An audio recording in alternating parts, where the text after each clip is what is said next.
quase metade da população brasileira está acima do peso. Mas por que será que o brasileiro se alimenta tão mal? Para responder a esta pergunta, eu recebo nos estúdios do NGT Entrevistas de hoje o Dr. Fábio Cardoso, especialista em medicina preventiva e longevidade. Olá, doutor Fábio, um prazer recebê-lo aqui no NGT Entrevistas. Obrigado, agradeço a atenção, uma boa noite a todo mundo que está acompanhando a gente em casa. Doutor Fábio, para começar, na verdade o brasileiro sempre teve aí o hábito saudável, né, de comer arroz e feijão e sempre foi elogiado aí por muitos nutricionistas no mundo todo. Mas o que está acontecendo que o brasileiro está trocando arroz e feijão por outros alimentos, anda se alimentando mal e engordando? Pois é, a gente está fazendo uma troca, e todo mundo em casa, muita gente também está fazendo essa troca, de trocar o saudável pelo prático.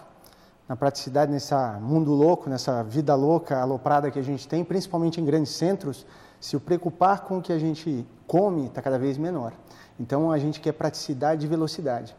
As comidas que estão sendo oferecidas nesse processo, e a gente está cada vez mais longe do que a gente fazia, feijão com arroz é fantástico, é uma conjunção de nutrientes, principalmente de aminoácidos, que são proteínas, fazem parte do nosso corpo, fantásticas. Elas são uma combinação perfeita.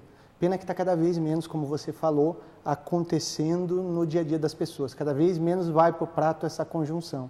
Porque todo o resto é importante, mas essa conjunção mesmo de alimentos brasileiros, alimentos mais caseiros, alimentos vindos da horta, não acontece com mais frequência. E é verdade, e o brasileiro anda assim, preocupante, porque o brasileiro também não está consumindo mais hortaliças, frutas como consumia, né? Antes tinha facilidade, comprava produtos naturais, hoje em dia não consegue fazer isso e está trocando mesmo pela praticidade, né? Pois é, e até uma coisa engraçada, porque antigamente nós tínhamos o quê? Nós tínhamos as frutas, as hortaliças e os legumes da estação. Quer dizer, a gente comia conforme o que dava plantado. Hoje em dia tem tomate o ano todo e apesar do preço absurdo que está, a gente consome cada vez menos. Praticidade, a ocidentalização, pegar a base alimentar norte-americana, que é uma alimentação que mudou bastante, colocou os carboidratos que são pães, massas, macarrão, bolachas.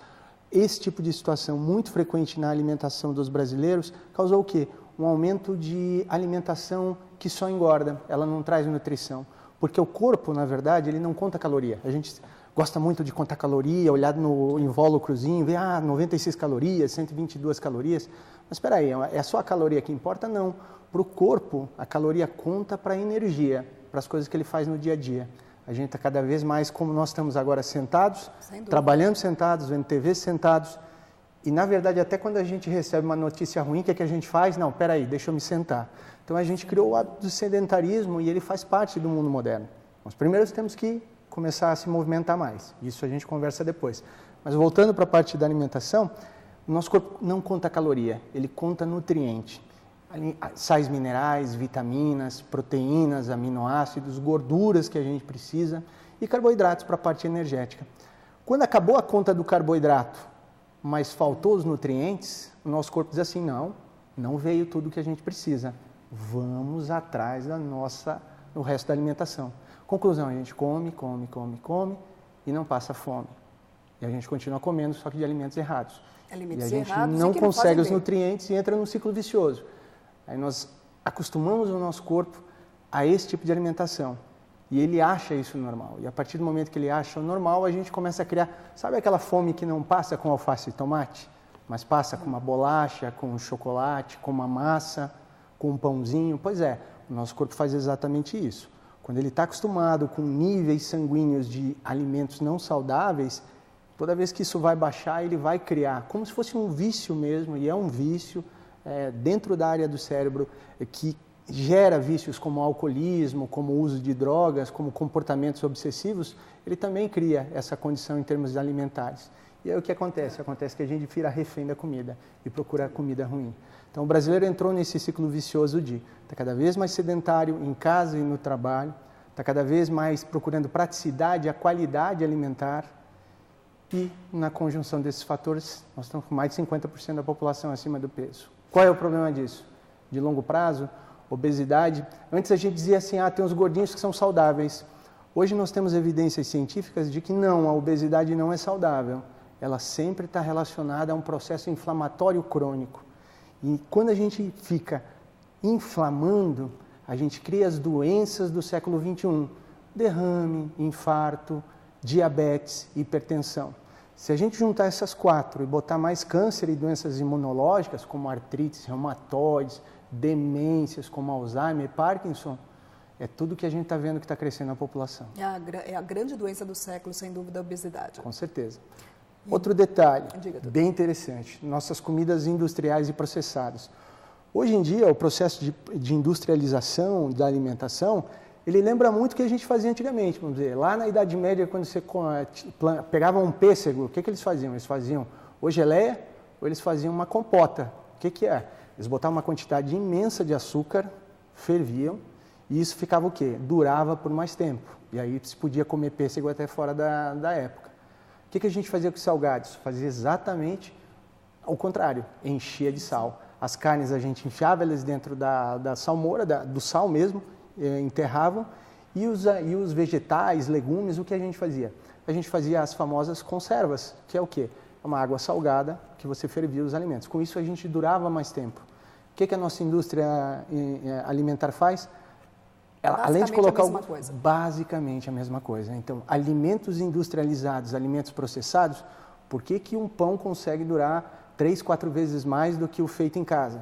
Porque ele tem não só conservantes químicos e industriais, mas também concentrações maiores de açúcar e sal do que você faz em casa. E isso, na verdade, aumentou aí a quantidade tanto de açúcar quanto de sódio, né, que o brasileiro consome, que a Organização Mundial da Saúde diz aí que o brasileiro consome o dobro do recomendado, não é isso? De sal e de açúcar é muito mais. Eu até estava comentando um dia desses que assim, aqui o nosso Ministério da Saúde, o IBGE, ele fala que o consumo de açúcar do brasileiro está em 26 quilos por pessoa no país por ano. Muita coisa. A Organização Mundial de Saúde, antes ela dizia que, olha, daquelas 2.000 calorias, 2.500 calorias que eles mandavam comer, 10% poderia vir de açúcar. Hoje em dia eles já viram que está errado isso. Eles baixaram a partir de abril agora para 5%. Conclusão, 20 gramas, 25 gramas de açúcar seria mais do que suficiente, tudo isso seria excesso. 2 pãezinhos franceses e mais uma bolachinha já vai às 25. Acabou a cota do dia.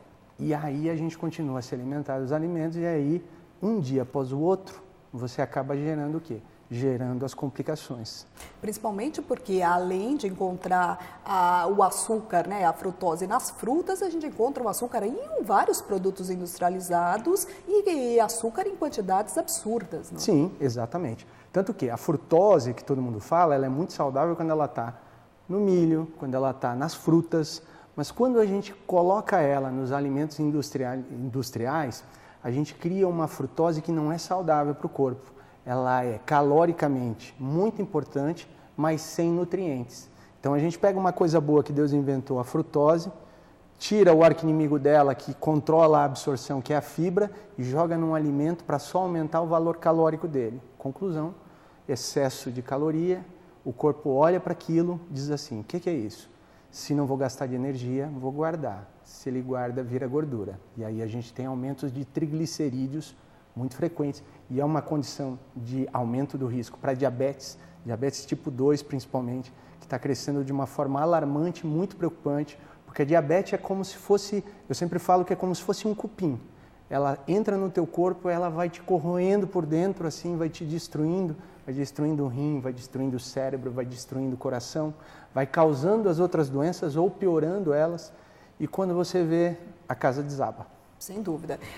Doutor Fábio, então nós falamos aí do índice de calorias, né? Que na verdade a gente come muito mal e acaba fazendo trocas erradas, né? Consumindo mais calorias. Falamos do açúcar, falamos aí do sódio, da quantidade de sal que o brasileiro está consumindo e o álcool também, né? A Organização Mundial da Saúde mostrou aí que o consumo médio de álcool do brasileiro é muito alto, né? Sem dúvida. Nós estamos, na verdade, tendo, em primeiro lugar, mais acesso a essa condição. O álcool é uma droga legalizada, a gente pode discutir várias condições específicas, mas em termos práticos, álcool é caloria e é caloria vazia. O consumo, não só do álcool causando, mas do excesso de calorias numa alimentação já inadequada, é literalmente aquela pá de cal em cima do caixão. Tá? Então, o consumo diário ele pode estar relacionado com algumas coisas muito saudáveis, mas em doses muito baixas, que estão muito longe do consumo que o brasileiro, na sua maior frequência, faz. Então, o álcool, na verdade, ele está relacionado com muitas coisas ruins. Eu não vou nem falar de acidente automobilístico, que aí aqui é outro assunto, é outro tema. Ele está relacionado a pelo menos mais de 70% dos casos de eventos de trânsito a partir das 18 horas da tarde até as 6 horas da manhã. Então, é um problema social em todos os sentidos. Doutor Fábio, a gente vai fazer um pequeno intervalo, mas a gente volta aí discutindo o que fazer para mudar aí a mentalidade do brasileiro para que ele volte a se alimentar muito bem. Perfeito. O NGT Entrevistas faz um rápido intervalo, mas a gente volta já já. Fique ligado.